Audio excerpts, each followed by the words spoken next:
6:49 now. It is clearly getting to be springtime, and for some of you, this may be the time where you look at your house and say, you know what?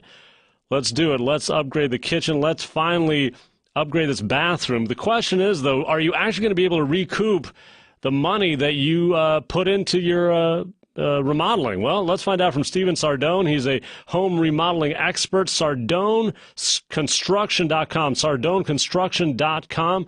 Stephan, great to have you here. Thanks, Michael. It's great to be on the show. Yeah, and how did you get into the remodeling construction business? Bad life decisions. I actually started in college. One of my many college jobs ended up being a grunt on a construction site, which turned into something better and evolved, and I eventually went out on my own, and it kept growing and growing and turning into finally, a real-life company. So did you use your college degree in any way in doing this? Or?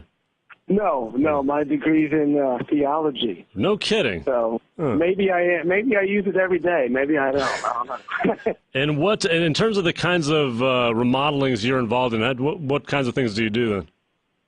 We do. Sometimes we're doing small handyman work or window replacement, or just kind of sprucing up the joint. With the painting and new windows to bathrooms, kitchens, complete gutting of a house and renovating or additions, and even new construction for some custom builds. The gutting a house, I can only imagine. People have to move out if they're doing that, right?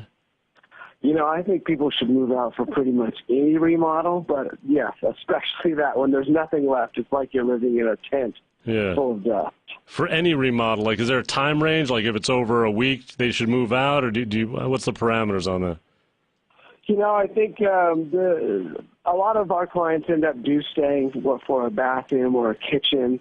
Sometimes the scope gets a little bigger, bathroom, kitchen, hall, living. They will move out. Maybe it's just for a month. Maybe it's for the duration. We even try to encourage them to plan their holiday around that remodel, so at least they're gone for a couple of weeks. Yeah, I've got a buddy who's remodeling his entire downstairs, and they live kind of in a little room that's kind of cut off with plastic, essentially. It's kind of a scary predicament he's in. It's for many, many months. Where do people usually go do they get hotel rooms, or how do they manage that? Sometimes hotel rooms can be a good option. They also find a lot of corporate housing tends to work out well. And then, you can rent houses month to month. I want to know how much, because to me, this is a conversation I had with him, because they're working on his house for months, a friend of mine, and they were considering moving out, but they did not. And now that sounds like a great idea, corporate housing. I don't think a hotel room would do, especially if you have kids, but corporate housing would do the trick. And then I want to move into this issue of the remodeling 2015 cost versus value report, because what it finds is that you actually end up not getting your money back. One example, they had a mid-range bathroom remodel that cost about $16,700. It only added about $11,700 to the resale value of the house. Before we get to that, real quick, Stephan, you were about to say the corporate housing seems to cost about how much? Well, it can cost a lot of money because they're used to charging it to businesses. But I find, here you could probably get in as little as $1,500, but you can also find houses for rent that are furnished that aren't necessarily corporate housing but are perfect for that scenario. So this report, though, that finds that you're not getting your money back, your resale value is not increased as much as the cost of the actual remodel. That bathroom example is one. Is that what you're finding yourself? I'm not right now, but I think I'm going to attribute a couple factors to why I don't see that's the case. I don't know that you're really ever going to get 100% back unless you just simply bought so low and the house was in such bad shape. Or maybe you've lived in it for 30 years and you've never remodeled it, and then you probably are going to get more than 100% back. But the difference is, I say there's two types of remodels. There's the one where the client says, just change everything, pull the ugly tile off, put the new pretty tile back in the same place. Those ones aren't really updates. They're just kind of changing out the finishes, but you still have the old design that's outdated. And so unless you're doing a design first that's really well thought out, that is just as current as the pieces that you're putting in, you're going to be kind of spinning your wheels. I've seen people. What do you mean by that? Go ahead. Well, I've seen people spend $30,000 on a brand new kitchen remodel and it not increase the home 1 cent. And what I mean is, you've been in these kitchens, for instance, where they're a galley kitchen, right? It's almost just like a long, dreary hallway, and that someone made a kitchen out of. Well, you can pull all those cabinets and countertops and flooring out, and then put new ones in the exact same location, but you still have a very dreary galley kitchen that nobody can really work in. Nobody can enjoy. You can't cook in there and have 5 people in there drinking wine with you. You can't connect with whatever's happening in any other part of the house. You really need to but aren't you talking about a lot more in cost than to do a dramatic change?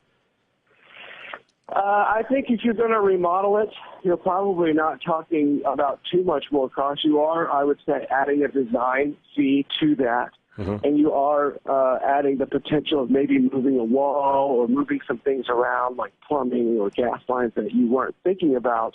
But the difference is maybe you spend $35 without the design and by keeping the old design, and you spend $50 on a new design, but you're probably going to get a lot closer to $50 back. Which is way better than $0 back on that, because of the design change. Now, when you're talking about the remodels, which kinds? It's basically bathroom and kitchen, are those the primary remodels you deal with? Or? Those are the ones that people spend the most of their time with. So they're the ones where they entertain. They're the ones that also have the potential to be the prettiest. They're also the most expensive because you have a lot more pieces. But, yes, people tend to focus on those first because they tend to, at least the kitchens can be kind of the center of life for the family. In the kitchen, is that the more expensive remodel typically? Absolutely, absolutely. We see most kitchens, complete design remodel, are going to be about $50,000 starting. Really? And why is it the appliances? What is it that pushes the price so high? It really is everything. The appliances at $50,000 could be anywhere between $5,000 and $10,000. The cabinets are going to be a minimum of $10,000 as well, and then you're probably going to be moving plumbing and tearing down walls and granite countertops, and it just it goes on and on and on. I see, but with bathrooms, you're not typically tearing walls down, are you? I guess it depends on what our goal is. Sometimes they want a bigger bathroom. Sometimes it's just not really laid out well. But it not as much as in kitchens, correct. What seems to be the trigger? What is it that makes people decide, what, we want to go through this and spend several months and deal with this and really upgrade things? Yeah. Well, everybody sees it on TV constantly, so that's always in the back of people's minds. Look what they have. Look what's going on here. But, what I see is, something like the lighting is poor. It's really dark in my house. Or I am cooking in the kitchen, but I have no idea what the rest of my family is doing. I work all day. I come home. I cook for my family, and I'm separated from them for an hour while I'm cooking. Or we have parties, and everybody's separated into little different spaces instead of connected into one more harmonious space.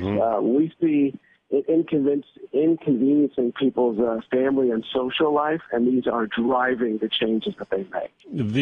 One last thing, in terms of timeline, if you're doing a remodel of a bathroom, let's say, how long does that typically take? If you're not really dramatically resizing it, you're just working with the pieces, the tile, maybe a new shower situation, that kind of thing?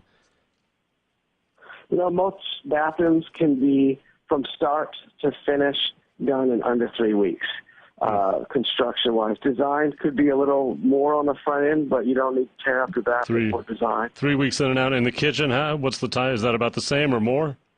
No, it's minimum 4 weeks, but it could go as much as 8 weeks. Again, depends on the type of kitchen, the level of custom cabinetry, et cetera. Yeah, and you say move out. I guess in the summertime you could just put a tent out in the backyard, right?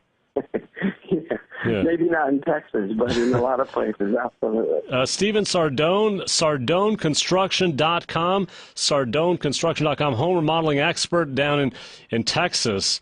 And Stephan, great having you here.